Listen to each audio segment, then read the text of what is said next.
नमस्कार साथियों, आप सभी का अपने YouTube channel Sanskrit by Brajesh Gautam पर मैं बहुत बहुत स्वागत करता हूं, हार्दिक अभिनंदन करता हूं। साथियों, इस YouTube चैनल पर वर्तमान में हम संज्ञा प्रकरण के प्रत्येक विषय का क्रमिक अध्ययन कर रहे हैं और क्रमिक अध्ययन की इस श्रृंखला में वर्तमान में हम इस संज्ञा पढ़ रहे हैं। इस संज्ञा से संबंधित पिछली क्लास में अर्थात संज्ञा प्रकरण पार्ट 11 में हमने इस संज्ञा से संबंधित हल अंत्यम सूत्र प्रारंभ किया था और आज की इस क्लास में हम इस संज्ञा के टॉपिक को कंप्लीट करने जा रहे हैं। इस संज्ञा का अर्थ मैंने पिछली क्लास में आपको बताया था। इस संज्ञा अर्थात लोप, जिस वर्ण की इस संज्ञा हो जाती है उस वर्ण का लोप होना निश्चित है, अर्थात इस संज्ञा की परिणति, इस संज्ञा का फल लोप होता है। दूसरे शब्दों में हम कह सकते हैं कि इस संज्ञा लोप का पर्याय है। जब हम प्रत्यय पढ़ते हैं तो प्रत्यय में अक्सर हम ये देखते हैं कि कुछ वर्णों का लोप हो जाता है और कुछ वर्ण शेष बचते हैं। किन किन वर्णों का लोप होता है और कौन कौन से वर्ण शेष बचते हैं, इस संबंध में अब तक आप लोग ये करते आए हैं कि शब्द के निर्माण में जिन जिन वर्णों की आवश्यकता होती है उन वर्णों को हम शेष बचा लेते हैं और जिन जिन वर्णों की आवश्यकता नहीं होती उन वर्णों का हम लोप कर देते हैं। अर्थात बात ये हुई, निष्कर्ष ये निकला कि हम जो प्रत्यय हमारे पाठ्यक्रम में है, सिलेबस में है, उन प्रत्ययों में हम ये कंठस्थ कर लेते हैं कि लेप प्रत्यय का ये शेष रहेगा, तत्वतु प्रत्यय का तवत शेष रहेगा, लेप प्रत्यय का ये शेष रहेगा, अनियर प्रत्यय का अनिय शेष रहेगा। इस प्रकार से हम प्रत्येक प्रत्यय में ये कंठस्थ कर लेते हैं कि किस प्रत्यय का क्या शेष रहता है। लेकिन यदि हमसे कोई ऐसा प्रत्यय पूछ लिया जाए जिसके विषय में हमने कभी पढ़ा नहीं है, जिसको कभी देखा नहीं है, और ये पूछ लिया जाए कि इस प्रत्यय का क्या शेष बचेगा, तो फिर वहां पर ये कंठस्थीकरण की विद्या अपने काम नहीं आएगी। वहां पर हमें ये जानना होगा कि क्या इसके नियम हैं, किस वर्ण की संज्ञा होती है, कौन कौन से वर्ण शेष बचते हैं, इस संज्ञा के स्पष्ट नियम क्या हैं।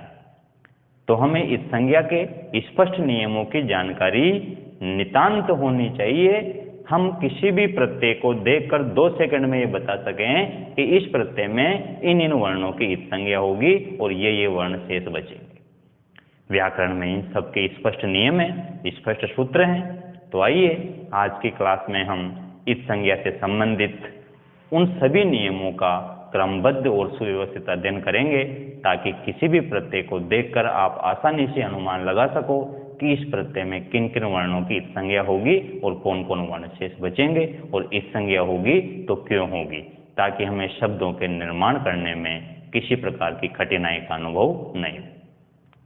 ठीक है, तो आज की इस क्लास में मैं पुनः आपका बहुत बहुत स्वागत करता हूं।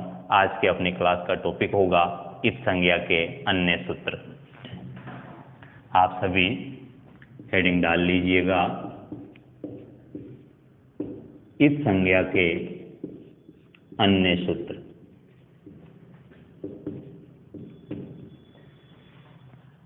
दोस्तों, किसी भी प्रत्यय में जब हम इस संज्ञा करते हैं तो आप ये देखते हैं कि या तो प्रथम वर्ण की संज्ञा होती है या अंतिम वर्ण की संज्ञा होती है। ध्यान रहे, किसी भी प्रत्यय में, चाहे प्रत्यय कोई सा भी हो, किसी भी प्रत्यय में ऐसा कदापि संभव नहीं है कि आगे वाला वर्ण भी शेष बच रहा हो, पीछे वाला वर्ण भी शेष बच रहा हो और बीच में से किसी वर्ण की इस संज्ञा हो गई हो।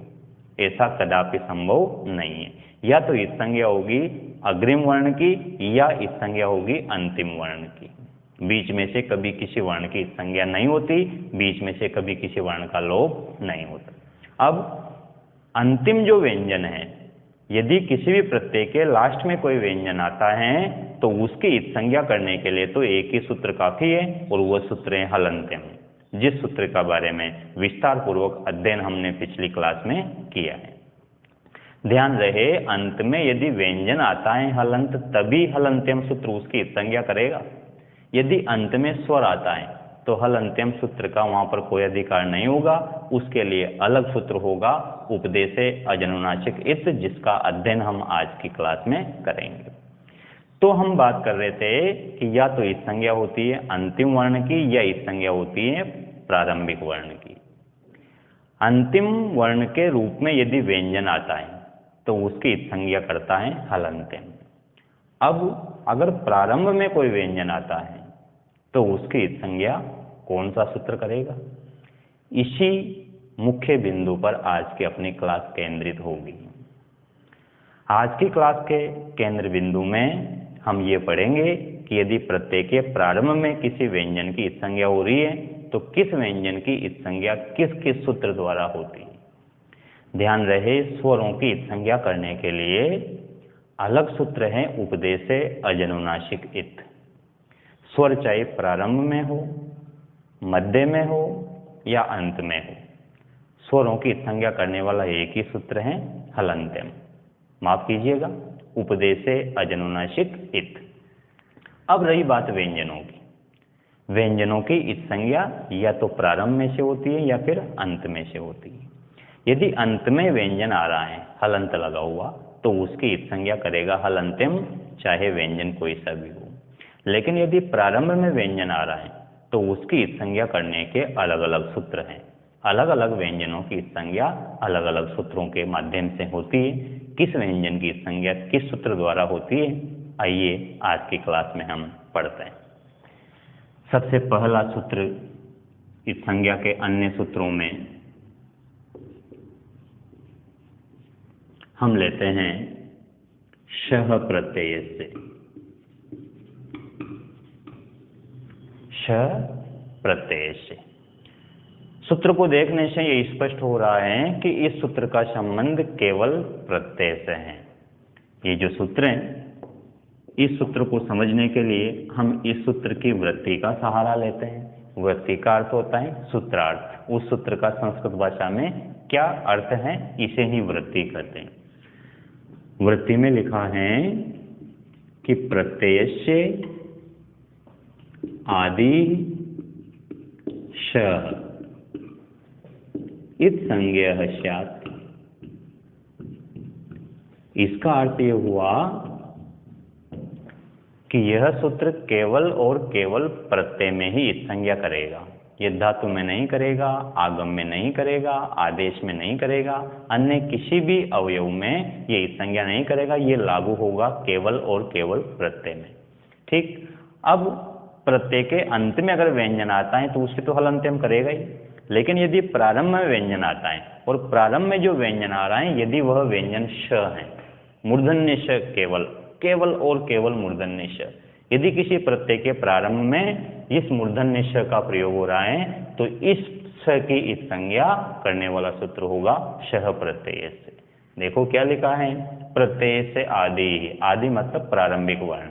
यदि प्रत्यय के प्रारंभ में शकार आ जाता है मूर्धन्य श, तो इसकी इस संज्ञा उपयुक्त सूत्र द्वारा होगी। कैसे होगी देखो, उदाहरण के रूप में मैं ले रहा हूं।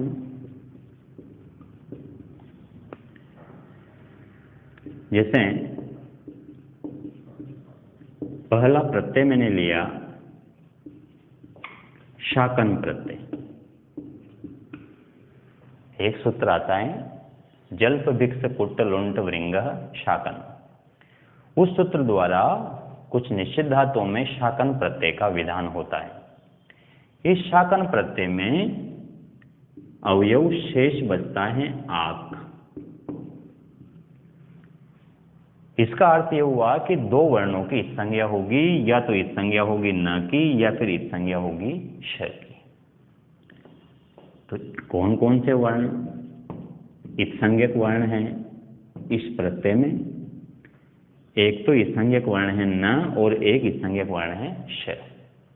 चूंकि हम पढ़ रहे हैं श प्रत्यय से, इसलिए अंतिम वर्ण से हमें मतलब नहीं है। स प्रत्यय से सूत्र केवल और केवल प्रत्यय के प्रारंभिक वर्ण की संज्ञा करता है। तो यहाँ पर जो श की संज्ञा की, ये इस संज्ञा की है इस सूत्र ने शह प्रत्यय से, क्योंकि प्रत्यय के प्रारंभ में श आ रहा है। यद्यपि इस संज्ञा न की भी हुई, लेकिन न की संज्ञा इस सूत्र ने नहीं की। न की संज्ञा कौन सा सूत्र करेगा? हलंत्यम, क्योंकि अंत में हलंत व्यंजन आ रहा है। अंत में चाहे कोई सा भी व्यंजन आए, न, श, क, च, ब, प सबकी संज्ञा एक ही सूत्र करता है, हलंत्यम। तो न की तो हलंत्यम ने की है, श की इस सूत्र ने की है। हम यहाँ पर श प्रत्यय से पढ़ रहे हैं, इसलिए हमें न से यहाँ पर कोई संबंध स्थापित नहीं करना है, हमें केवल श पर ध्यान देना है। इस संज्ञक वर्ण है श। दूसरा प्रत्यय हम ले रहे हैं शून्य प्रत्यय। शून्य प्रत्यय का शेष बचता है उ। यहाँ पर दो वर्णों की संज्ञा हुई, एक तो श की और एक न की। न की संज्ञा तो हलंत्यम सूत्र द्वारा हो ही गई, प्रत्यय के प्रारंभ में आ रहा है श, इस श की संज्ञा करेगा शह प्रत्यय से। तीसरा प्रत्यय है स्ट्रन प्रत्यय। स्ट्रन प्रत्यय मूर्धन्य श है। इस स्ट्रन प्रत्यय का शेष बचता है त्र। तो दो वर्णों की संज्ञा हुई, एक तो हुई न की और एक हुई श की। न अंतिम हलंत वर्ण है, तो इसकी संज्ञा हलंत्यम करेगा, और प्रत्यय के प्रारंभ में श आ रहा है मूर्धन्य श, तो इसकी संज्ञा करेगा शह प्रत्यय से। यहाँ पर इस संज्ञक वर्ण हुआ श। अब यहाँ पर आप देख रहे हैं कि प्रत्यय है स्ट्रन। अग्रिम और अंतिम दोनों वर्णों की संज्ञा होने के बाद शेष बचना चाहिए था ट्र। ट में र मिला हुआ है, ये शेष बचना चाहिए था, लेकिन ट्र शेष नहीं बचकर शेष बच रहा है त्र। उसका कारण ये है कि इसका जो मुख्य अवयव है वह त्र है। जो श और न है ये अनुबंध हैं। अनुबंध का मतलब बाद में जोड़े गए वर्ण। प्रत्यय का मूल स्वरूप तो त्र ही है, न और श को बाद में जोड़ा गया है, ये अनुबंध है। और इत्संज्ञा योग्यत्वम अनुबंधत्वम, जो अनुबंध होते हैं, जो बाद में जोड़े जाते हैं, वे सभी इत्संज्ञा के योग्य होते हैं। तो यहाँ पर श की और न की इत्संज्ञा हुई। अब जब इसमें अनुबंध के रूप में श जोड़ा गया था, तो इस श के कारण एक सूत्र आता है इष्टुनाष्टु, इष्टुत्व संधि का। उसके कारण इस श के योग में त के स्थान पर ट आदेश हो गया था। श के योग में त वर्ग के स्थान पर ट वर्ग होता है इष्टुनाष्टु के नियम से। इस श के कारण चूंकि इत्संज्ञा करने के बाद श का लोप हो गया, अर्थात इष्टुत्व संधि रूपी जो कार्य था, उस कार्य का कारण था मूर्धन्य श। जब कारण का ही लोप हो गया, जब कारण ही समाप्त हो गया, तो फिर कार्य का भी अस्तित्व नहीं हो सकता ना। तो जब श की संज्ञा हो गई, तो इस श के कारण जो त वर्ग के स्थान पर ट वर्ग हुआ था, वह कार्य भी निष्फल हो गया और ट वर्ग वापस त वर्ग में बदल गया। ठीक है, तो स्ट्रन प्रत्यय का शेष बचता है त्र। उसी तरह से एक प्रत्यय है जैसे शच प्रत्यय, समास प्रकरण में आता है, यह समासांत प्रत्यय है। बहुव्रीहो सत्थेक्षणो स्वांगात शच। इस शच प्रत्यय का शेष बचता है अ। इसमें भी दो वर्णों की संज्ञा हुई है, श की और च की। श में जो अ है वह शेष बचा। च अंतिम हलंत व्यंजन है, तो इसकी संज्ञा हलंत्यम करेगा, और प्रारंभ में श आ रहा है, तो इसकी संज्ञा शह प्रत्यय से करेगा। तो यहाँ पर इस संज्ञक वर्ण हुआ श। यद्यपि संज्ञक वर्ण ये न भी है, च भी है, लेकिन हलंत्यम सूत्र से इनकी संज्ञा होती है, इसलिए इनका इस सूत्र से कोई संबंध नहीं। एक प्रत्यय है श प्रत्यय। श ये भी एक समासांत प्रत्यय है, बहुव्रीहि समास में आता है। द्वित्रिभ्याम शह मूर्धनि। द्वि और त्रि शब्द के बाद यदि मूर्धन शब्द आता है तो उसमें समासांत श प्रत्यय लगता है, जैसे द्विमूर्ध, त्रिमूर्ध, ये दोनों शब्द इससे बनते हैं। इस श प्रत्यय का शेष बचता है अ। श प्रत्यय के प्रारंभ में श आ रहा है, उसके बाद अ है, तो प्रारंभिक व्यंजन यदि श है तो उसकी संज्ञा उपयुक्त सूत्र द्वारा हो जाती है। तो ये 5 प्रत्यय हमने उदाहरण के रूप में लिए हैं, जिनमें प्रारंभिक वर्ण, प्रारंभिक व्यंजन मूर्धन्य शकार आ रहा है, और इस सूत्र द्वारा इन 5 उदाहरणों में शकार की संज्ञा होती है और अंतिम व्यंजन की संज्ञा हलंत्यम से होती है। इस कारण हम आसानी से अनुमान लगाने में सफल हो गए कि इन प्रत्ययों का क्या क्या अवयव शेष बचेगा। ठीक है, ये जो उदाहरण है टेबल के रूप में आप इसको समझ ले अच्छे से। सबसे पहले आपने हेडिंग डाला इस संज्ञा के अन्य सूत्र, उसके बाद आपने पहला सूत्र लिखा शह प्रत्ययस्य, उसके बाद इसकी वृत्ति लिखी प्रत्ययस्य आदि शह इस संज्ञक स्यात्। ठीक है, जिसे आपने वृत्ति लिखी, वृत्ति के बाद आप इसका अर्थ लिखेंगे। अर्थ प्रत्यय के प्रारंभ में मूर्धन्य षकार विद्यमान हो तो उस मूर्धन्य ष की इत संज्ञा उपयुक्त सूत्र द्वारा होती। ठीक, ऐसे अर्थ लिखने के बाद फिर आप उदाहरण का बिंदु डालेंगे और उदाहरण के रूप में पूरी ये जो टेबल है, ये टेबल एज इट इज यथावत बना लेंगे। ठीक है, अब आप इसका स्क्रीनशॉट ले लीजिए, फिर अगले सूत्र की तरफ बढ़ते हैं।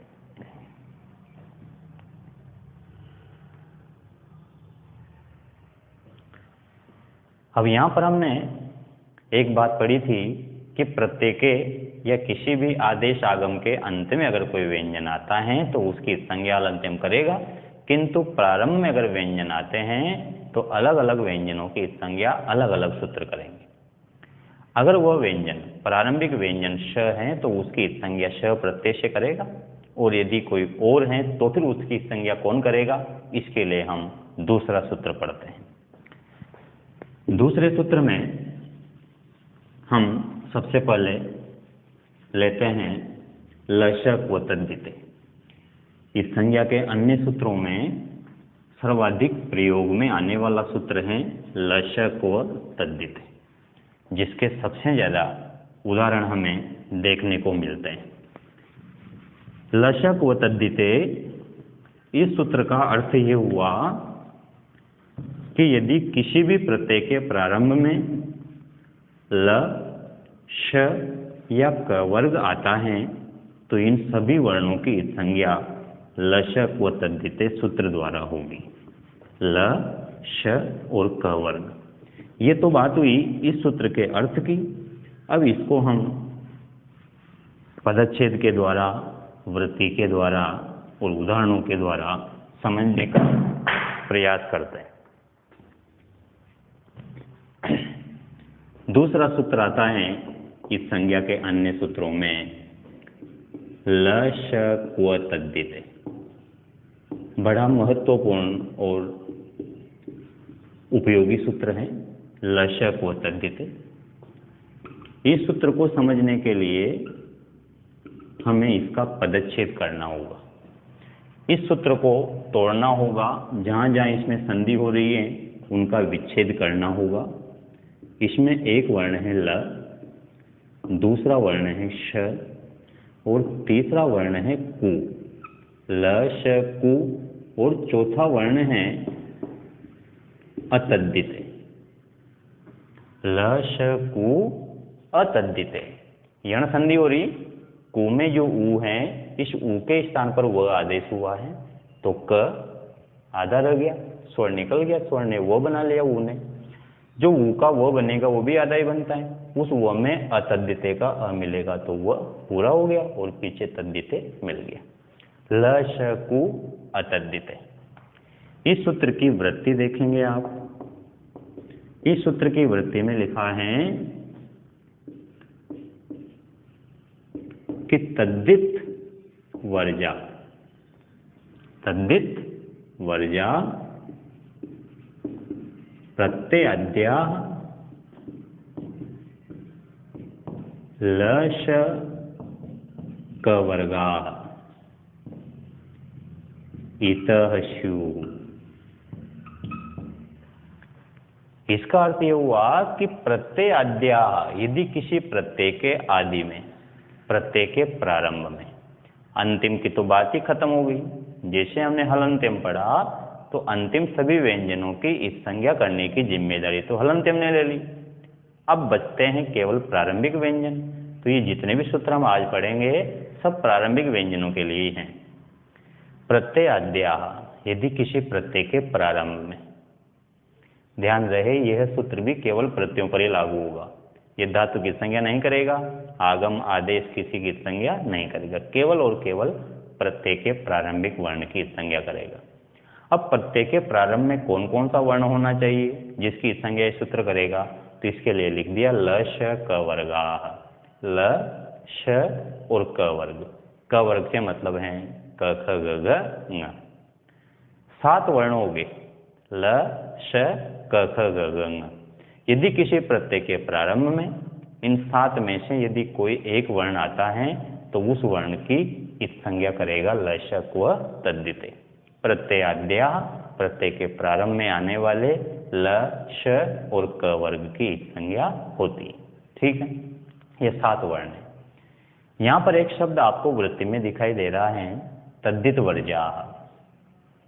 इसका अर्थ ये हुआ कि वो जो प्रत्यय है वो प्रत्यय तद्धित प्रत्यय नहीं होना चाहिए। तद्धित वर्जा, तद्धित प्रत्यय वर्जित हैं। प्रत्यय में कृत प्रत्यय भी होते हैं, स्त्री प्रत्यय भी होते हैं और तद्धित प्रत्यय भी होती है। तो ध्यान रहे ये जो सूत्र हैं ये तद्धित प्रत्ययों में लागू नहीं होगा, कृत प्रत्ययों में लागू होगा, स्त्री प्रत्ययों में लागू होगा, किंतु ये तद्धित प्रत्ययों के विषय में लागू नहीं होगा। निष्कर्ष ये निकला कि यदि किसी तद्धित प्रत्यय के प्रारंभ में इन 7 में से कोई एक वर्ण आ जाता है तो उस वर्ण की इस संज्ञा ये सूत्र नहीं करेगा, अर्थात उस वर्ण की इस संज्ञा नहीं होगी। इसका भी हम आगे एक उदाहरण लेंगे कैसे नहीं होगी। ऐसा कौन सा तद्धित प्रत्यय है जिसमें इनमें से कोई वर्ण आता है और वो पूरा शेष बचता है, उसकी संज्ञा नहीं होती, अभी हम लेंगे। पहले मैं इनके कुछ उदाहरण ले लेता हूँ। अब प्रत्यय के प्रारंभ में अगर ये 7 वर्ण में से कोई एक वर्ण आता है ल श या क वर्ग, जैसे एक प्रत्यय है लेप प्रत्यय। हम जानते हैं लेप प्रत्यय में शेष बचता है ये, अर्थात प की भी संज्ञा हुई और ल की भी संज्ञा हुई। प की संज्ञा किसने की? हलंत्यम ने। और ल की संज्ञा कौन करेगा?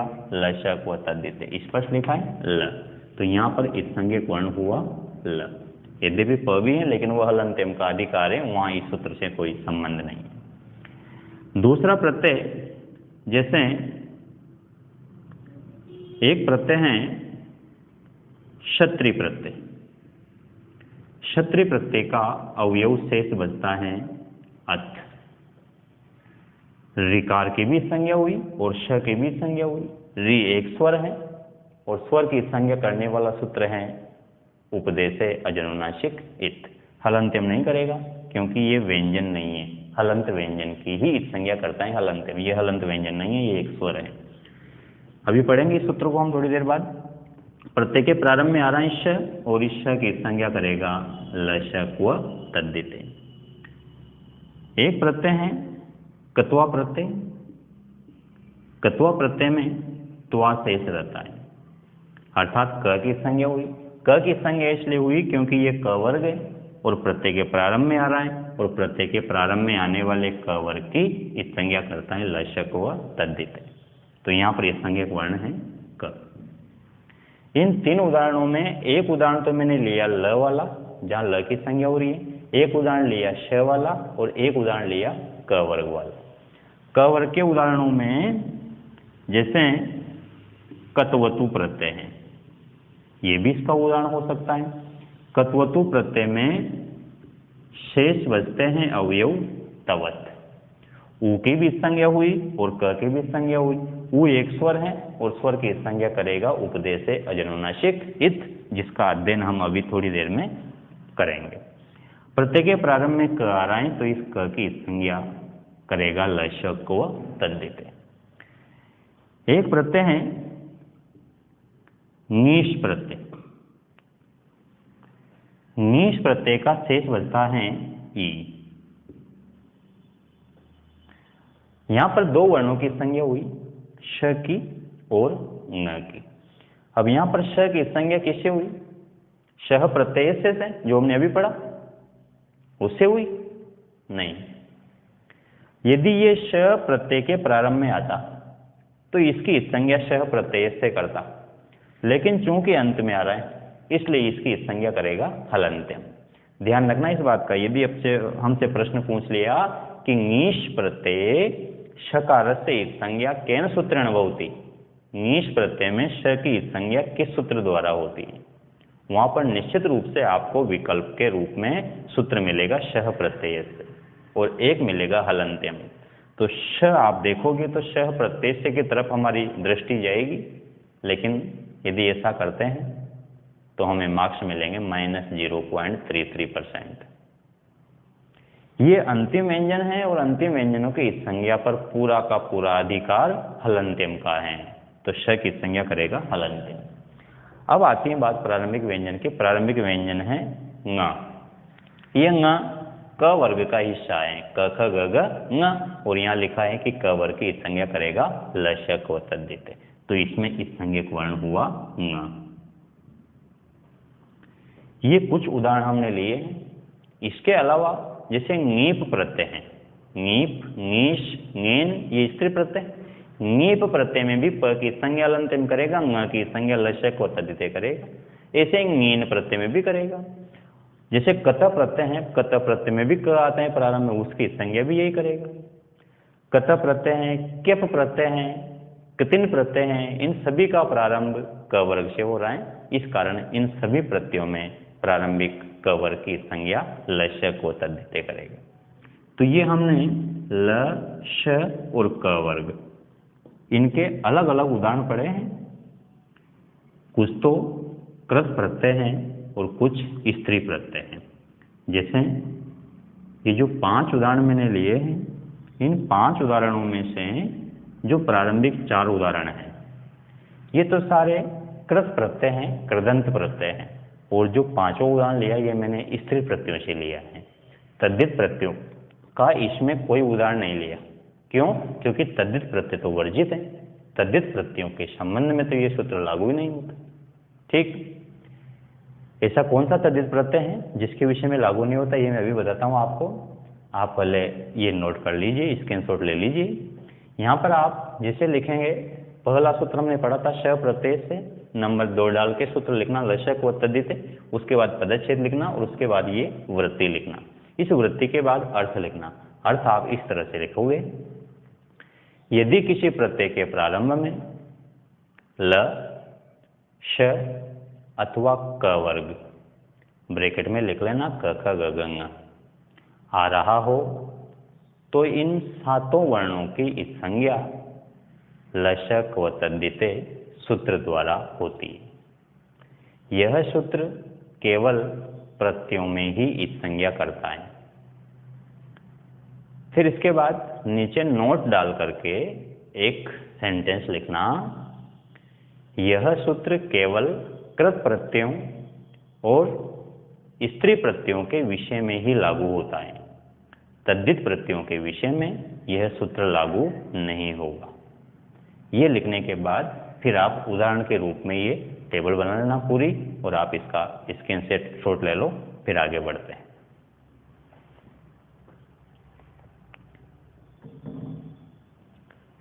अब यहाँ पर जैसे हम देख रहे हैं कि कृत प्रत्ययों में भी ये सूत्र लागू होता है और स्त्री प्रत्ययों में भी ये सूत्र लागू होता है, लेकिन तद्धित प्रत्ययों में ये सूत्र लागू नहीं हुआ। इसका अर्थ ये हुआ कि यदि किसी तद्धित प्रत्यय के प्रारंभ में ल, श या क वर्ग आ जाता है तो उस वर्ण की संज्ञा नहीं होगी। कैसे? देखो, इसका एक उदाहरण हम लेते हैं। तद्धित प्रत्ययों में एक शब्द आता है लोमश, एक विग्रह है लोमानि संति अस्य। लोमानि संति अस्य, लोम का अर्थ होता है रोम। हमारे शरीर में जो रोमावली है, जो रोम छिद्र हैं, रोम छिद्रों से निकली हुई रोमावली, केश, बाल कहलाते हैं लोम। लोमानि संति अस्य, जिसके शरीर में रोमावली है, घने रोम है, उस व्यक्ति को कहते हैं लोमशः। यहाँ पर मूल शब्द है लोमन। लोम शब्द में मूल शब्द है लोमन, इसमें प्रत्यय लगता है श। इस विग्रह के साथ, इस विग्रह के अर्थ में लोमन शब्द में श प्रत्यय लगेगा। लोमन शब्द में श प्रत्यय लगने के बाद लोमन का जो न है, इस सूत्र की तो न लोप प्रातिपदिकांत से सूत्र द्वारा इस संज्ञा हो ही जाती है। अब शेष बचता है लोम और प्रत्यय शेष बचता है श और शब्द बन जाता है लोमशः। अब ये जो शब्द शेष बचा, ये जो लोमशः शब्द है, ध्यान रहे लोमशः में श की संज्ञा नहीं हो रही। यदि आपको दिखने में यहाँ पर परेशानी हो रही है, मैं नीचे लिख देता हूं लोमशः, अर्थात रोमावली वाला। अब जब श प्रत्यय है तो श प्रत्यय का प्रारंभ श से तो हो रहा है और ल श और क वर्ग की संज्ञा ल श को तद्धित करता है, तो यहाँ पर करनी चाहिए। लेकिन चूंकि ये जो श प्रत्यय है ये तद्धित प्रत्यय है और तद्धित प्रत्ययों के विषय में ल श को तद्धित सूत्र लागू नहीं होता, वो सूत्र कार्य नहीं करता। ये तद्धित प्रत्यय है, इस बात को कैसे पहचानेंगे? यद्यपि हमने अभी प्रत्यय का टॉपिक पढ़ा नहीं है, तथापि ये एक सामान्य बात है कि जो प्रत्यय धातुओं में लगते हैं वे कृत प्रत्यय कहलाते हैं और जो प्रत्यय शब्दों में लगते हैं वे तद्धित प्रत्यय कहलाते हैं। हम देख रहे हैं कि लोमन, रोम, ये कोई धातु नहीं है, क्रिया नहीं है, ये एक शब्द है और शब्द में लगने के कारण श जो प्रत्यय है वो एक तद्धित प्रत्यय है। इस कारण यहाँ पर शकार की संज्ञा नहीं हुई, इस कारण यहाँ पर ल श को तद्धित सूत्र लागू नहीं हुआ। इस उदाहरण के साथ हमने ये समझ लिया कि ये सूत्र किस प्रकार तद्धित प्रत्ययों के विषय में लागू नहीं होगा। तो आप वो टेबल बनाने के बाद एक सेंटेंस लिख लेंगे, विशेष का बिंदु डाल करके उपयुक्त सूत्र तद्धित प्रत्ययों के विषय में लागू नहीं होगा। जैसे लोमानि सन्ति अस्य बराबर लोमन प्लस श बराबर लोमशः। ठीक है, ये उदाहरण ऐसे कैसे आप नोट कर लीजिएगा। ठीक है, इसका स्क्रीनशॉट ले लो, फिर आगे बढ़ते हैं।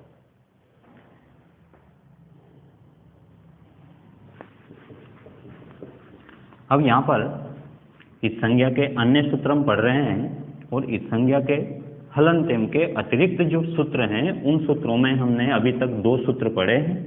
एक तो सूत्र पढ़ा है शः प्रत्यय से और दूसरा सूत्र हमने पढ़ा है ल श क्व तद्धित। इसी क्रम में तीसरा सूत्र आता है चूटू। आपने ये सूत्र निश्चित रूप से कभी न कभी पढ़ा होगा, इस सूत्र के बारे में सुना होगा, और यदि नहीं भी पढ़ा है, नहीं भी सुना है, तो देखिए चूटू सूत्र का क्या अर्थ है, क्या इसके उदाहरण हैं और कहाँ कहाँ यह इस संज्ञा करता है, कहाँ कहाँ इसका अधिकार क्षेत्र है। इस संज्ञा के अन्य सूत्रों में तीसरा सूत्र आता है अपना चूटू। चूटू सूत्र की वृत्ति होगी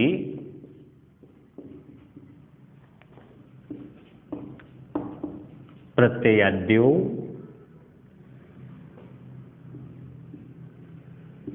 चूटू इत्संज्ञोस्तः। इसका अर्थ हुआ कि यदि किसी प्रत्यय के आदि में, किसी प्रत्यय के प्रारंभ में, देखिए ये सूत्र भी प्रत्ययों में लागू होगा, ये भी धातुओं में, आगम में, आदेश में कहीं लागू नहीं होगा। आद्यो, आदि में, प्रारंभ में, यदि किसी प्रत्यय के प्रारंभ में चूटू, चू का अर्थ है च वर्ग, टू का अर्थ है ट वर्ग, च वर्ग और ट वर्ग आते हैं, अर्थात च छ जे जे ये ट ठ ड ढ ण, तो इन 10 वर्णों की इस संज्ञा इस सूत्र द्वारा होगी। 7 वर्णों की इस संज्ञा की हमने ल श को तद्धित के द्वारा, 1 वर्ण की इस संज्ञा की हमने शः प्रत्यय से के द्वारा, और 10 वर्णों की संज्ञा कर रहे हैं चूटू के द्वारा। 10 और 7 17, 17 और 1 18। यदि किसी प्रत्यय के प्रारंभ में इन 18 में से कोई एक व्यंजन नजर आता है तो इन तीनों में से कोई भी एक सूत्र आकर के उस वर्ण की संज्ञा करेगा, लोप करेगा। यहां पर देखो चू का अर्थ च वर्ग है, च में छोटे उ की मात्रा है, इसका अर्थ है चू च वर्ग। टू में छोटे उ की मात्रा लगती है, उसका अर्थ है ट वर्ग। लेकिन हम यहाँ देख रहे हैं कि टू में बड़े ऊ की मात्रा लगती है। बड़े ऊ की मात्रा लग रही है, फिर भी क्या इसका अर्थ ट वर्ग ही होगा? तो ध्यान रहे टू में भी छोटी ऊ की मात्रा ही है। चूंकि ये दो हैं, एक तो चू और एक टू, दोनों का मिलकर समास हुआ है, तो जो समस्त पद बनेगा उसको द्विवचन में चलना होगा।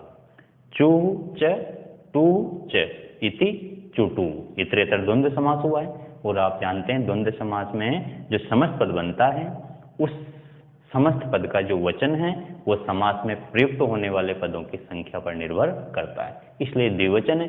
और द्विवचन होने के कारण यहाँ पर दीर्घ ऊ नजर आ रहा है। जैसे गुरु शब्द है, गुरु गुरु, द्विवचन में दीर्घ ऊ आता है। सार ये निकला कि प्रत्यय के प्रारंभ में अगर च वर्ग या ट वर्ग आता है तो उन 10 वर्णों की संज्ञा ये सूत्र करेगा। कैसे? उदाहरण के साथ हम समझते हैं। जैसे एक प्रत्यय है चाप प्रत्यय। स्त्री प्रत्ययों में एक प्रत्यय आता है चाप प्रत्यय। इस चाप प्रत्यय में अवयव शेष बचता है आ। इससे स्पष्ट हुआ कि यहाँ पर दो वर्णों की संज्ञा हुई, एक तो संज्ञा हुई प की और एक संज्ञा हुई च की। प की संज्ञा तो हलंत्यम करेगा, अंतिम व्यंजन है इसलिए। च की संज्ञा चोटू करेगा क्योंकि ये च वर्ग में आता है, च वर्ग का हिस्सा है और च वर्ग की संज्ञा करता है चोटू। तो यहाँ पर इस संज्ञक वर्ण हुआ च।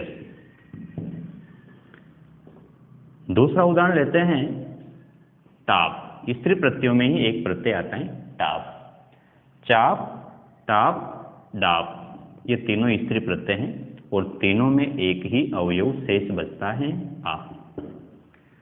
टाप प्रत्यय में प अंतिम व्यंजन है, इस कारण हलंत्यम इसकी संज्ञा करेगा और आदि वर्ण है ट। ये जो ट है ये ट वर्ग का हिस्सा है, टू में आता है, इसलिए चुटू सूत्र इसकी संज्ञा करेगा। तो यहाँ पर इस संज्ञक वर्ण हुआ ट। इसके बाद डा प्रत्यय आता है, प की संज्ञा हलंत्यम करेगा, जो आदि वर्ण है ड। यह ड ट वर्ग का हिस्सा है, ट ठ ड ड ण ट ठ ड। तो इस ड की संज्ञा भी चुटू करेगा क्योंकि ये ट वर्ग है। इसके अलावा देखो आप, जैसे एक प्रत्यय है णिनी प्रत्यय। कृत प्रत्यय है, जैसे उष्णभोजी, शीतभोजी, इस प्रकार के जो शब्द होते हैं, स्वयं पाठी, इन सभी शब्दों में णिनी प्रत्यय है। इस णिनी प्रत्यय का शेष बचता है इन। तो यहाँ स्पष्ट हो रहा है कि दो वर्णों की संज्ञा हुई है, एक तो इस संज्ञा हुई है ण की और एक इस संज्ञा हुई है अंतिम ई की। ई एक स्वर है तो इसकी संज्ञा तो उपदेश से अजनुनासिक इत करेगा, लेकिन जो प्रारंभ में ण आ रहा है इसकी संज्ञा कौन करेगा? ण। अब हमें ये देखना होगा कि ण किस वर्ग का हिस्सा है। अगर क वर्ग में आता है तो लशक व तद्धिते करेगा, और यदि च वर्ग या ट वर्ग में आ रहा है तो चुटू करेगा।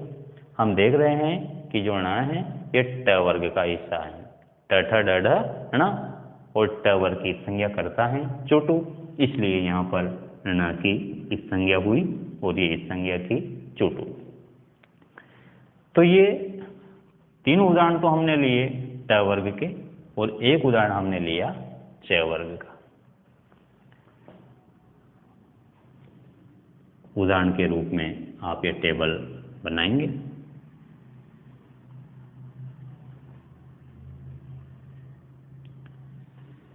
सबसे पहले आपने सूत्र लिखा, उसके बाद इसकी वृत्ति लिखी, वृत्ति के बाद आप इसका अर्थ लिखिए और अर्थ इस तरह से लिखना, यह सूत्र भी केवल प्रत्ययों के विषय में ही लागू होता है।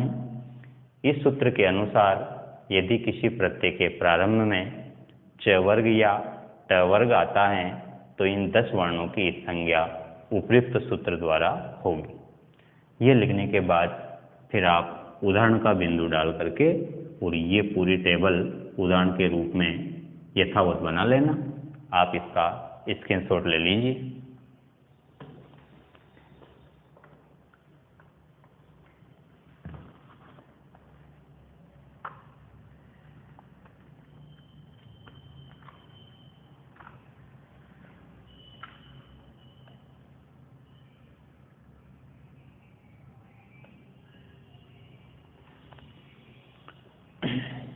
ठीक है। अब यहाँ पर एक उदाहरण और आप ऐड कर लीजिए, जैसे एक प्रत्यय है चानस प्रत्यय। चानस के समान ही एक प्रत्यय आता है चानस। अब आप देख रहे हैं चानस प्रत्यय में भी आन शेष रहता है चानस के समान। तो यहाँ पर श की भी संज्ञा और च की भी संज्ञा हुई। च की संज्ञा हुई क्योंकि च प्रारंभिक व्यंजन है, च वर्ग में आता है, इसलिए इसकी संज्ञा तो हो गई चूटू से। अंतिम व्यंजन है श, इस श की भी संज्ञा हुई है, लेकिन ध्यान रखना इस श की संज्ञा लशक व तद्धित से नहीं होगी, हलंत्यम से होगी, क्योंकि ये अंत में आ रहा है।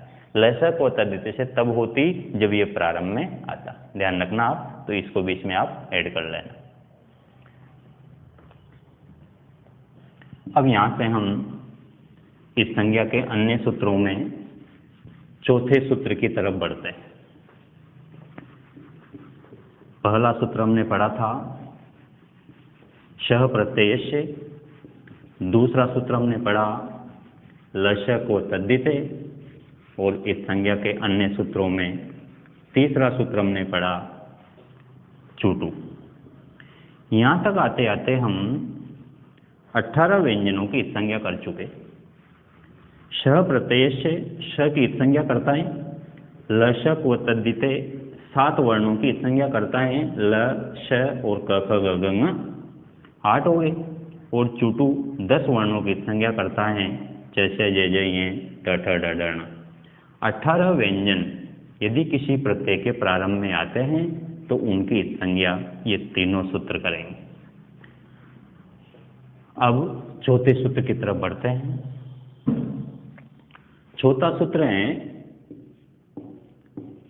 वेर अप्रक्तस्य।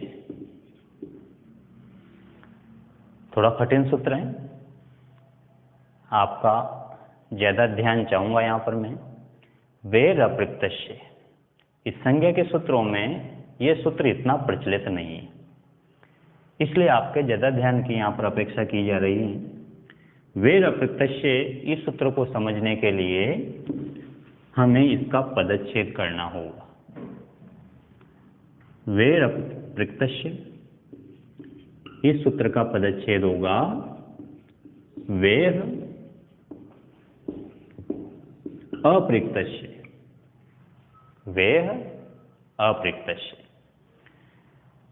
अब अप्रक्त क्या होता है और प्रक्त क्या होता है, इस संबंध में आप एक बात ध्यान रखें।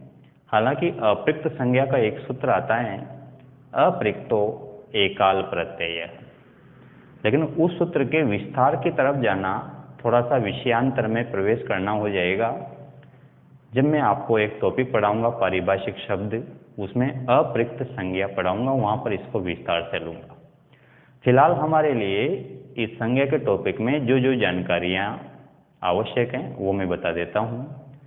अप्रक्त का सीधा सा अर्थ है यदि किसी प्रत्यय में एक ही अवयव शेष बचता है, अर्थात एक ही वर्ण शेष बचता है, चाहे वह स्वर हो या व्यंजन हो। यदि किसी प्रत्यय में एक ही वर्ण शेष बचता है तो वह प्रत्यय अप्रक्त प्रत्यय कहलाता है।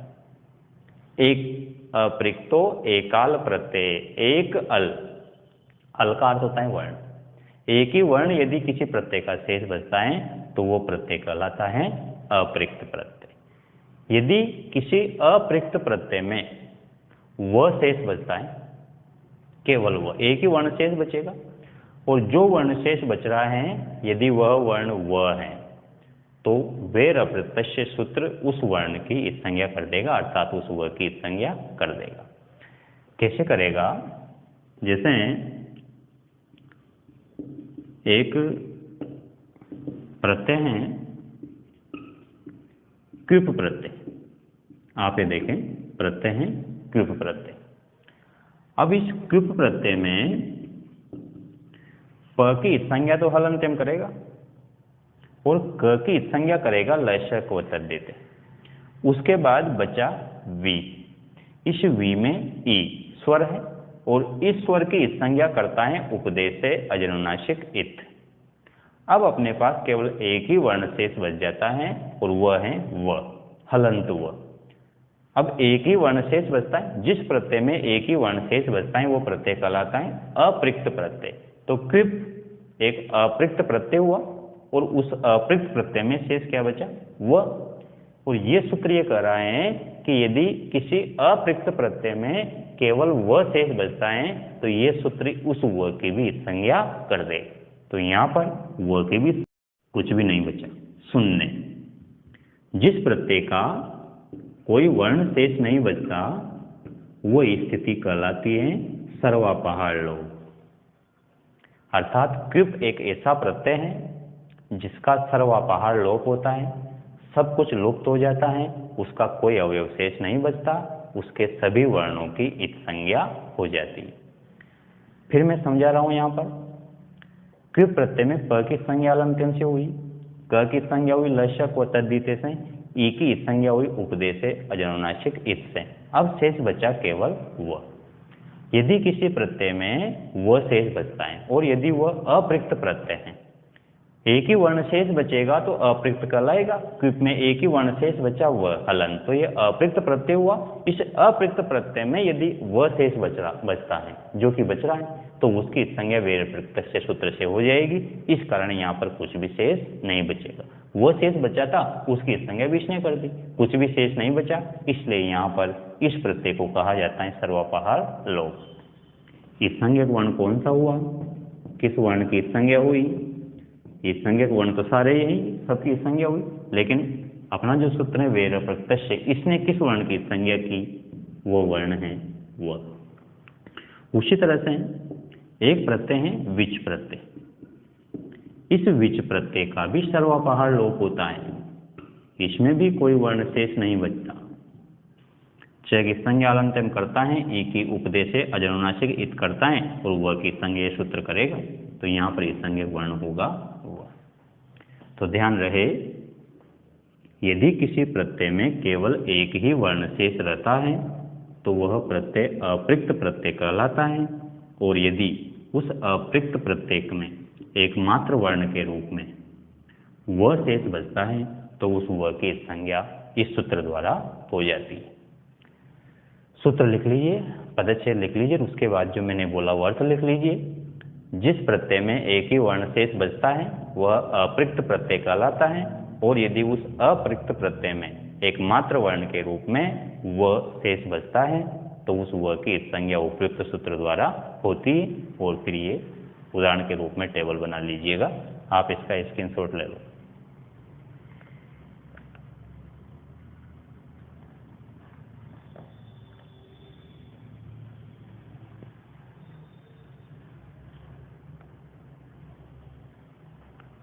ठीक है, अब हम बढ़ते हैं इस संज्ञा के चौथे सूत्र की तरफ, पांचवें सूत्र की तरफ। इस सूत्र की वृत्ति लिखना हम भूल गए, वृत्ति लिख लीजिए। अपृक्तस्य वश्य लोपः स्यात्। यदि अपृक्त प्रत्यय में व शेष बचता है तो उस व का लोप हो जाता है, अर्थात उसकी संज्ञा हो जाती है।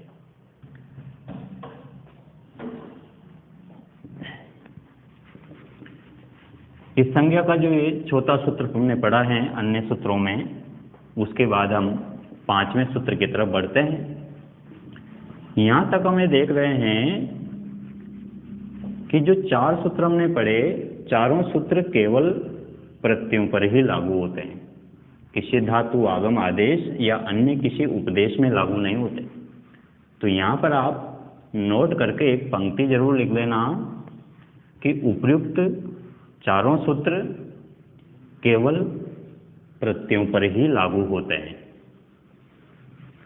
उपर्युक्त चारों सूत्र केवल प्रत्ययों पर ही लागू होते हैं। अब जो अगला सूत्र मैं लेने जा रहा हूं, अब वह सूत्र प्रत्ययों पर लागू नहीं होगा। इस संज्ञा के अन्य सूत्रों में पांचवां सूत्र हम लेंगे, आदिर ई टुडव। आदिर ई टू डव, इसका पदच्छेद करते हैं। आदि ई टू और डू। जो डू है, इस डू का बहुवचन रूप है डव। जैसे गुरु का प्रथमा बहुवचन होता है गुरुवः, ऐसे डू का होता है डव। चूंकि यहाँ पर 3 वर्णों के बीच समास हो रहा है, ई टू और डू, तो जो अंतिम 3 शब्दों के बीच समास हो रहा है, ई टू और डू, तो जो अंतिम शब्द है डू, उसको बहुवचन में चलना होगा, इसलिए डू का बहुवचन यहाँ पर दिखाई दे रहा है डव। आदिर ई टू डव। ध्यान रखना, यह एकमात्र ऐसा सूत्र है जो केवल और केवल धातुओं पर ही लागू होता है। ये प्रत्यय या आगम या आदेश किसी पर लागू नहीं होगा। तो यह सूत्र केवल धातुओं में इस संज्ञा करेगा, केवल और केवल धातुओं में। किन किन वर्णों की करेगा? 3 वर्ण यहाँ दिखाई दे रहे हैं, ई, टू और डू। यदि किसी धातु के प्रारंभ में ई आ जाए, टू आ जाए या डू आ जाए, तो इन तीनों की इस संज्ञा करेगा। ई का अर्थ क्या है? ई का अर्थ है ए में ई की मात्रा लगी हुई है। टू का अर्थ क्या है? ध्यान रहे, यहाँ पर टू का अर्थ ट वर्ग नहीं है, ट ठ ड ड ण। यहाँ पर टू का अर्थ टू ही है, बस ट में ऊ की मात्रा और कुछ नहीं। उसी तरह से डू का अर्थ है ड में ऊ की मात्रा। तो यहाँ पर वर्णों की संख्या केवल 3 है। इसका अर्थ हुआ कि यदि किसी धातु के प्रारंभ में इन तीनों में से कोई एक वर्ण आ जाता है, तो उन तीनों वर्णों की संज्ञा ये सूत्र करेगा। अब ऐसी धातुओं को तो हम जानते नहीं है, कभी देखे ही नहीं जिनके प्रारंभ में ये तीनों वर्ण आते हैं।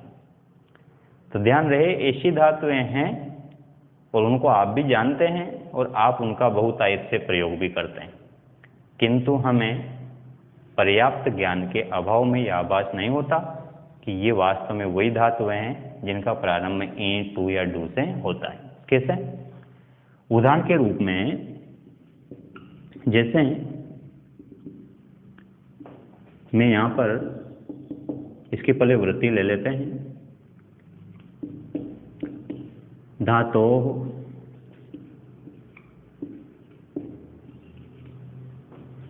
आद्यवयवा एते इतः स्यु। इसका अर्थ हुआ कि यदि किसी धातु के आदि अवयव के रूप में, प्रारंभिक वर्ण के रूप में एते ये वर्ण आ जाए, ये, इसका मतलब ई टू डवः, ई, टू और डू, तो इन तीनों वर्णों की इस संज्ञा इस सूत्र द्वारा होती है। जैसे मैं एक धातु यहाँ पर ले रहा हूँ, जैसे धातु हैं भी धातु। भी धातु के विषय में तो आपने सुना ही होगा, पढ़ी होगी। भी धातु का अर्थ होता है डरना। जैसे कारक प्रकरण में भी सूत्र आता है, भीत्रार्था नाम भय हेतु। भी का अर्थ डरना, त्रा मतलब रक्षा करना, वहां भी ये धातु आती है। इस भी धातु का जो मूल रूप है वो मूल रूप है ईभी। जो ये भी हमें दिखाई देती है धातु, ये तो उसका संशोधित रूप है। इस संज्ञा होने के बाद जो शेष बचता है वो अवयव है भी। भी कोई मूल धातु नहीं है, मूल धातु है ई भी। इसका प्रारंभ ई से हो रहा है। ई से होने के कारण इस ई की इस संज्ञा आदिर ई टू डव सूत्र द्वारा हो जाती है। इस कारण हमारे पास शेष बचता है भी। तो यहाँ पर किस वर्ण की इस संज्ञा हुई? इस संज्ञक वर्ण हुआ ई। उसी तरह से एक धातु है नद धातु, प्रसन्न करना, नंदति, नंदता, नंदन्ति, इस अर्थ में। इस नद धातु का मूल रूप है टू नदी। इस टू नदी में ई की इस संज्ञा तो उपदेश से अजनुनासिक इस सूत्र द्वारा हो जाती है और टू की इस संज्ञा करता है आदिर ई टू डव। तो यहाँ पर इस संज्ञक वर्ण हुआ टू। तीसरा उदाहरण, जैसे आप एक धातु के विषय में भली प्रकार से जानते हैं, दा धातु। दा धातु का अर्थ होता है देना। ये धातु प्रचलित धातु है, ददाति, दत्तः, ददति, इस तरह से इसके रूप भी चलते हैं। इस धातु का मूल रूप है डुदाएं। इस डुदाई धातु में ए की संज्ञा हलंत्यम से होगी, डू की संज्ञा इस सूत्र से होगी, इसलिए शेष बचेगा दा। तो यहाँ पर इस संज्ञक वर्ण हुआ डू। यदि परीक्षा में प्रश्न पूछ लिया जाए कि दत्तवान इत्यत्र मूल धातु कह वर्तते, दत्तवान में मूल धातु कौन सी है? कोई सा भी शब्द दे, चाहे आदाय दे दिया, दत्तवा दे दिया, दानीय दे दिया, दानम दे दिया, पूछा कि मूल धातु कौन सी है। और परीक्षा में जो आपके पास ऑप्शन रहेंगे, ऑप्शन में अगर आपको डुदाई नजर आता है, दा नजर नहीं आता है, तो आप ये नहीं कह सकते कि इसमें तो सारे ऑप्शन ही गलत है, इसमें तो दा धातु है। ध्यान रहे, दा कोई धातु नहीं होती, धातु डुदाए हैं। और यदि डुदाई भी ऑप्शन में है और दा धातु भी दा भी ऑप्शन में है, ऐसी स्थिति में भी आप डुदाए ही लगाओगे, क्योंकि मूल रूप इसका डुदाए हैं, दा कोई मूल धातु नहीं है। ठीक है, डुदाए को प्राथमिकता देनी है। एक उदाहरण मैं ले रहा हूं क्री धातु का, ये भी मोस्ट पॉपुलर धातु है। क्री धातु में मूल धातु है डुक्रिय। इस डुक्रिय धातु में एक की संज्ञा हलंत्यम से हो जाती है, डू की संज्ञा इस सूत्र से हो जाती है, शेष बचता है क्री। तो यहां पर भी संज्ञक वर्ण हुआ डू। एक धातु आपने सुनी है पच धातु। पच का अर्थ होता है पकाना, खाना पकाना।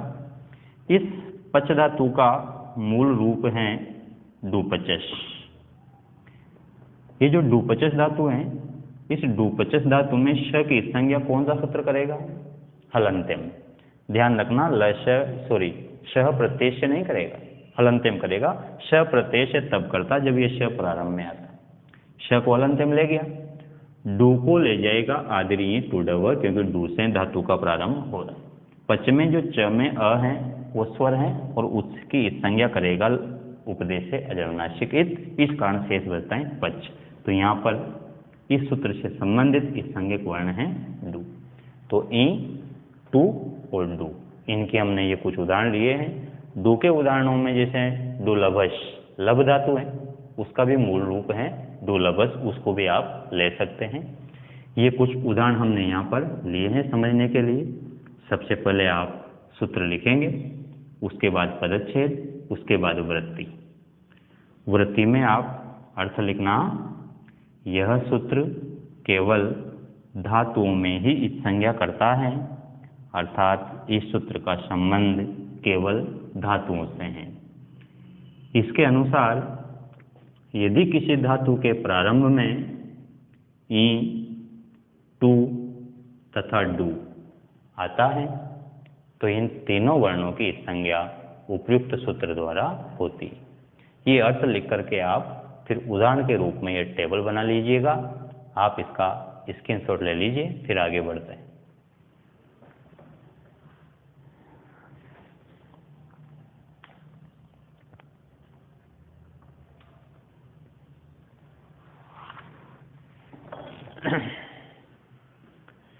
अब यहाँ पर इस संज्ञा का ये अन्य सूत्रों में 5वां सूत्र था। अब इस संज्ञा के सभी सूत्रों में केवल एक सूत्र बचता है, उपदेशे अजनुनासिक इत। जो 5 सूत्र हमने अन्य सूत्रों में पढ़े, आप देख रहे हैं कि पांचों सूत्रों का संबंध व्यंजनों से है। और पिछली क्लास में जो हमने इस संज्ञा का एक सूत्र पढ़ा था हलंत्यम, उसका संबंध भी व्यंजन से है। तो ये जो 6 सूत्र हैं ये तो व्यंजनों की संज्ञा करते हैं, और एक जो सूत्र बचता है उपदेशे अजनुनासिक इत, वह केवल स्वरों की संज्ञा करता है। तो यदि हम संपूर्ण वर्णमाला को 2 भागों में विभाजित कर दें, स्वर और व्यंजन, तो स्वरों की संज्ञा करने वाला एक सूत्र है और व्यंजनों की संज्ञा करने वाले 6 सूत्र हैं। इन 6 सूत्रों को अगर हम 2 भागों में बांट दें, जो 6 सूत्र व्यंजनों की संज्ञा करते हैं, उन सभी 6 सूत्रों को भी हम समझने की दृष्टि से 2 भागों में बांट सकते हैं। अंतिम व्यंजनों की संज्ञा करने वाले सूत्र कौन कौन से, और प्रारंभिक व्यंजनों की संज्ञा करने वाले सूत्र कौन कौन से। तो ध्यान रहे, 6 को 2 भागों में बांट दिया, 5 + 1। अंतिम व्यंजनों की संज्ञा एक सूत्र करेगा हलंत्यम, और बाकी 5 प्रारंभिक व्यंजनों की संज्ञा करेंगे।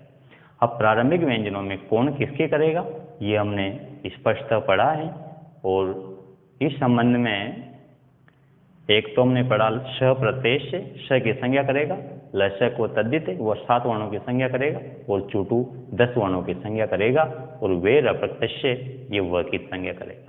19 व्यंजन हो गए टोटल, और 19 व्यंजनों की संज्ञा करने के लिए 4 सूत्र थे।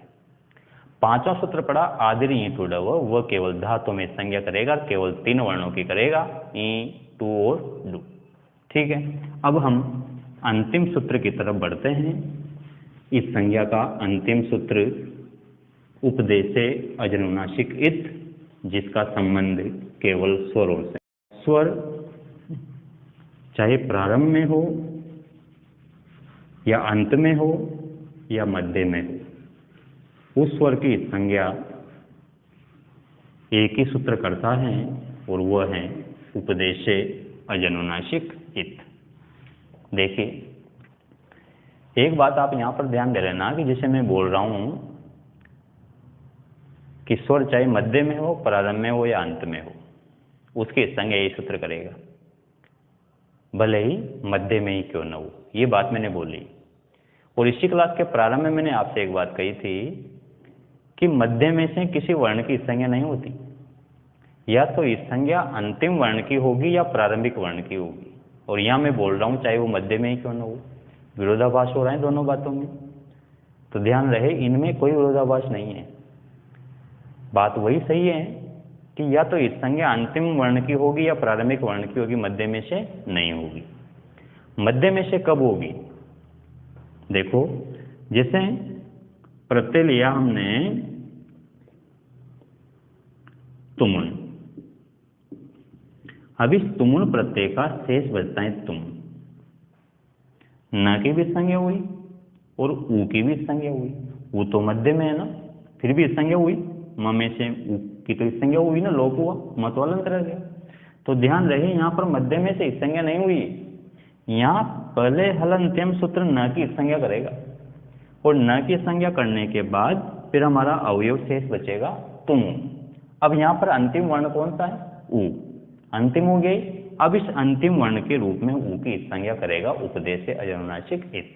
तो ध्यान रहे, ऐसा कदापि नहीं होगा कि तू भी शेष बचे और न भी शेष बचे और बीच में से ऊ की संज्ञा हो जाए, ऐसा नहीं होगा। मध्य वाले वर्ण की संज्ञा होगी तो वो उसी स्थिति में होगी जब उसके बाद वाले की संज्ञा हो जाए और वह अंतिम वर्ण बन जाए।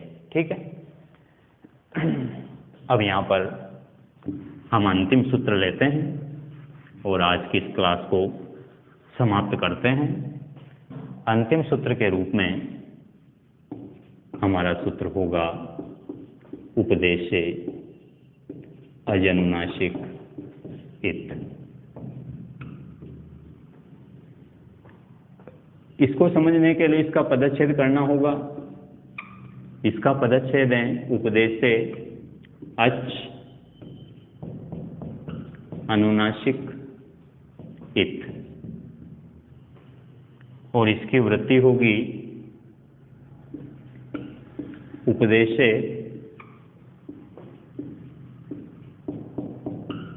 अनुनासिक अच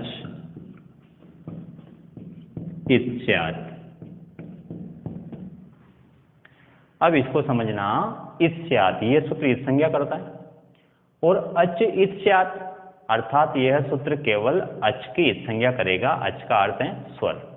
तो ये बात तो क्लियर हो गई कि यह सूत्र केवल स्वरों की संज्ञा करता है, व्यंजनों की संज्ञा से इस सूत्र का कोई संबंध नहीं। अब स्वरों की संज्ञा करता है तो किस स्वर की करेगा? तो ध्यान रहे, अनुनासिक अच, यह केवल अनुनासिक स्वर की ही संज्ञा करेगा। ये तो बात तय हो गई कि किस स्वर की करेगा। आंसर मिल गया, अनुनासिक स्वर की करेगा। लेकिन कहाँ? धातु में करेगा या प्रत्यय में करेगा या आगम में करेगा? अभी हमने जो पिछले 4 सूत्र पढ़े वो तो प्रत्ययों पर लागू हो रहे थे, और 5वां सूत्र पढ़ा वो धातु पर लागू हो रहा था। तो फिर ये कहाँ लागू होगा? तो इसके लिए स्पष्ट दे दिया उपदेश। उपदेश में उपदेश कितने? 9 हमने पिछली क्लास में पढ़े हैं। धातु, सूत्र, वाक्य, लिंगानुशासन, आगम, प्रत्यय, आदेश, सब उपदेश है। इसका अर्थ ये हुआ कि ये तो सभी जगह लागू होगा, धातु में भी होगा, प्रत्यय में भी होगा, आगम में भी होगा, आदेश में भी होगा। अर्थ ये निकला कि उपदेश अवस्था में अनुनासिक स्वर की संज्ञा हो जाती है। कैसे? उदाहरण देखिए आप, जैसे एक प्रत्यय है णिनी प्रत्यय। अभी हमने पढ़ा था और इस णिनी प्रत्यय का शेष बचता है इन। अब इस संज्ञा किसकी हुई? एक तो यहां पर इस संज्ञा हुई ण की और एक हुई ई की। ण तो व्यंजन है, प्रारंभिक व्यंजन है, ण ट वर्ग में आता है, ट ठ तो इसकी संज्ञा तो चुटू से हो जाएगी। उपदेश है अजनुनासिक इत, इस सूत्र द्वारा यहाँ पर ई की संज्ञा हुई है। ई एक स्वर है। अब स्वर चाहे अंत में हो या प्रारंभ में हो, जिसकी संज्ञा होनी है यही करेगा उपदेश अजनुनासिक इत। दूसरा, जैसे एक प्रत्यय है कतुवतु प्रत्यय। कतुवतु प्रत्यय का शेष बचता है तवत। क की संज्ञा करेगा लस्य को तद्दिते, उ एक स्वर है, स्वर की संज्ञा ये सूत्र करेगा, तवत शेष रहेगा, तो यहाँ पर इस संज्ञक वर्ण हुआ उ। एक प्रत्यय है क्षत्रिय। क्षत्रिय प्रत्यय का शेष बचता है अत। यहाँ पर री की भी संज्ञा हुई, श की भी संज्ञा हुई। श की तो करेगा लस्य को तद्दिते और री एक स्वर है, इस कारण इस रीकार की संज्ञा करेगा उपदेश अजनुनासिक इत। एक प्रत्यय है तुमुन प्रत्यय। तुमुन प्रत्यय का शेष बचता है तुम। यहाँ पर न अंतिम व्यंजन है, इसकी संज्ञा करेगा हलंत्यम, और उ एक स्वर है, इसकी संज्ञा करेगा उपदेश अजनुनासिक इत। तो स्वर चाहे प्रारंभ में हो या अंत में हो या मध्य में हो, उनकी संज्ञा करने के लिए आचार्य पाणिनि ने एक ही सूत्र बनाया है और वह है उपदेश अजनुनासिक इत। यहाँ पर एक बात थोड़ी सी आपको मुश्किल में डाल रही होगी। ये तो पता चल गया कि प्रत्यय धातु सब उपदेश हैं और उनमें अगर किसी स्वर की संज्ञा हो रही है तो ये सूत्र करेगा। लेकिन जैसे णिनी में दो स्वर हैं, ई और ई। यहाँ पर हमने न में जो ई है इसकी संज्ञा तो कर दी, लेकिन ण में जो ई है इसकी संज्ञा नहीं करी है। तो दोनों ही स्वर ई और स्वर भी सेम है, ई तो है। ऐसे तुम प्रत्यय में तुम शेष रहता है, तो म में जो ऊ है उसकी तो संज्ञा कर दी, लेकिन त में जो ऊ है उसकी संज्ञा नहीं करी। तो ये कैसे संभव है? स्वर ही तो है, स्वरों की संज्ञा करने के लिए सूत्र बनाए, तो एक स्वर की तो संज्ञा कर रहे हैं, एक सूत्र को बचा रहे हैं, ये पक्षपात हम क्यों कर रहे हैं? तो ध्यान रहे, यहाँ पर एक शब्द लिखा हुआ है अनुनासिक। सभी स्वरों की संज्ञा नहीं होगी, उसी स्वर की संज्ञा होगी जो अनुनासिक होगा। तो यहाँ पर न में जो ई है वो अनुनासिक है, तो उनमें म में जो ऊ है वह अनुनासिक है। ण में जो ई है और त में जो ऊ है वो अनुनासिक नहीं है, इसलिए उनकी संज्ञा नहीं होगी। अब यहाँ पर हम कैसे पहचानेंगे कि कौन सा अनुनासिक है कौन सा अनुनासिक नहीं है? दिखने में तो सब एक जैसे दिख रहे हैं, लेकिन अनुनासिक के लिए चंद्रबिंदु का चिन्ह लगा होता है, उससे पहचानने में आ जाता है। किंतु संस्कृत में चंद्रबिंदु का चिन्ह अनुनासिक के लिए नहीं लगता, ये व्याकरण की परंपरा में शामिल नहीं है। तो फिर हम कैसे पहचानेंगे कि कौन सा स्वर अनुनासिक है और कौन सा स्वर अननुनासिक है? तो ध्यान रहे, इस संबंध में एक नियम है और वह नियम है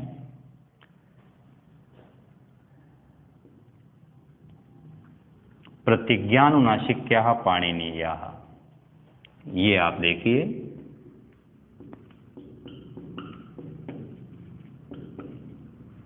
प्रतिज्ञानुनासिक्याः पाणिनीयाः। ये जो समस्या अभी मैंने आपके सामने रखी कि हमें कैसे पता चलेगा कौन सा स्वर अनुनासिक है और कौन सा स्वर अननुनासिक है, ये समस्या सिर्फ अपनी नहीं है, ये संपूर्ण संस्कृत व्याकरण जगत की समस्या है। इस समस्या से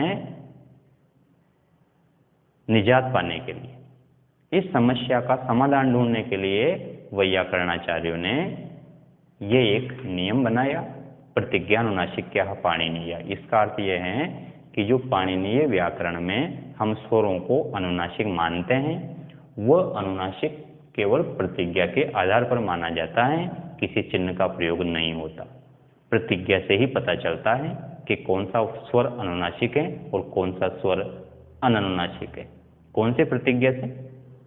यह प्रतिज्ञा कि यदि कोई स्वर शेष रहता है, इसका मतलब हुआ कि वह अननुनासिक है, और यदि किसी स्वर की संज्ञा हो जाती है, इसका मतलब वह अनुनासिक था। इसी प्रतिज्ञा के द्वारा हमें निर्धारित करते हैं कि कौन सा स्वर अनुनासिक है और कौन सा अननुनासिक है। इसके अतिरिक्त स्वरों की अनुनासिक और अननुनासिक भेद के संबंध में जानकारी प्राप्त करने का इसके अलावा कोई उपाय नहीं है। यहाँ पर आपने सूत्र लिखा, पदच्छेद लिखा, वृत्ति लिखी। वृत्ति लिखने के बाद आप इसका अर्थ लिखना। यह सूत्र केवल स्वरों पर ही लागू होता है। स्वरों की इस संज्ञा करने वाला यह एकमात्र सूत्र है। इस सूत्र के अनुसार यदि किसी उपदेश के अंतर्गत अर्थात धातु, सूत्र, आगम, आदेश, वाक्य, लिंगानुशासन आदि 9 उपदेश ब्रैकेट में लिख लेना। यदि किसी उपदेश में अनुनासिक स्वर आता है तो उस अनुनासिक स्वर की इस संज्ञा उपयुक्त सूत्र द्वारा होती है। ये अर्थ लिख करके फिर आप उदाहरण का बिंदु डालकर ये टेबल एज इट इज बना लेना। आप इसका स्क्रीनशॉट ले लो।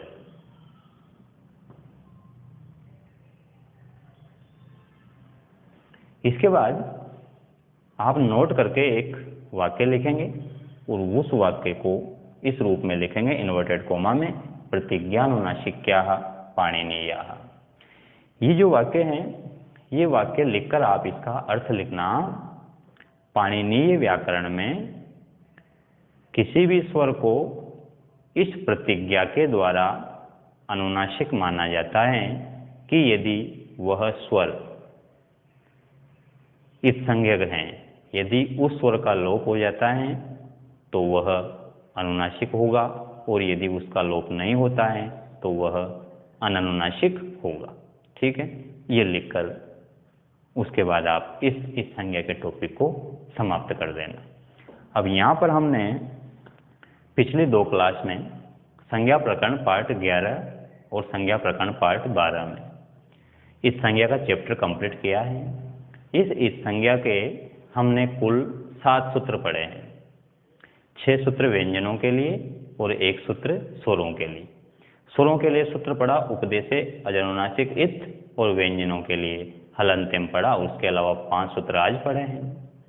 इनमें हलंत्यम तो अंतिम वर्ण की संज्ञा करता है और बाकी 5 सूत्र प्रारंभिक वर्ण की संज्ञा करते हैं, और स्वरों की संज्ञा ये सूत्र करता है, सभी जगह करता है, प्रारंभ में, मध्य में और अंत में।